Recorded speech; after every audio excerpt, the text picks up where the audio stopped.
What's up? This is Marwan, and today what I want to talk about is the 5 love languages. So the 5 love languages is a book by a Gary Chapman. So he basically talks about the idea that everybody has a certain love language that they associate themselves with. So there are so many different ways to love another person, but he talks about how every person generally has one, sometimes 2 love languages that they associate themselves strongly with, and that's when they feel the most loved.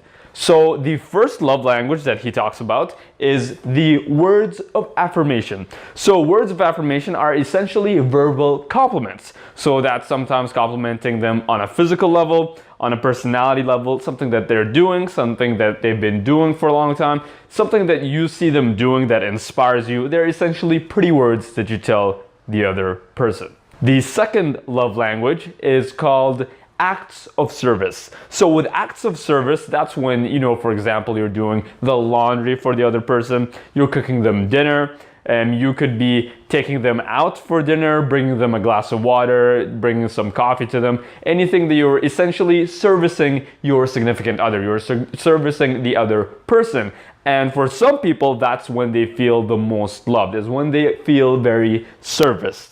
Alright, so number 3, the third love language is gifting. So it's receiving gifts. So some people feel very loved when they receive gifts, and obviously for receiving gifts, it doesn't mean buying the person a car every single day or buying them a giant house or anything like that. It's more so buying them small things or giving them small things. Like for example, maybe you went by a flower shop, or maybe you got them a cup of coffee or anything like that, where you're essentially giving them a gift. And most of these gifts are most likely going to be pretty small gifts. And for some people, that's how they feel the most loved. And the fourth love language is quality time. So with quality time, that's when you're spending the most amount of time with the person, when you're spending a lot of time with the other person. Now, the thing with quality time is that you got to make sure that you're not really just, spending time on the couch with the other person while you're on your phone or while they're on their phone. So Gary Chapman talks about how that's not really quality time. Quality time is usually, taking long walks or maybe watching a movie with the other person. Depending on the type of person that you're dealing with, that might be a quality time, or that might not be a quality time because maybe you're too engaged in the movie instead of spending time with the person. So it does vary from person to person, but that is the fourth love language.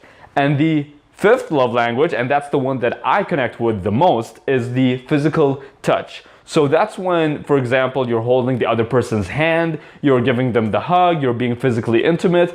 For me, that I actually ended up finding out after reading the book is that that's the one that I connect with the most. That's when, if my significant other is doing that, if my girlfriend is being physical with me, that's when I actually feel the most loved. So those are the 5 love languages. You can let me know which one you resonate with the most on the comments below. And if you haven't subscribed already, you can subscribe now and click on the like button if you liked the video. And on that note, thank you for watching, and until next time.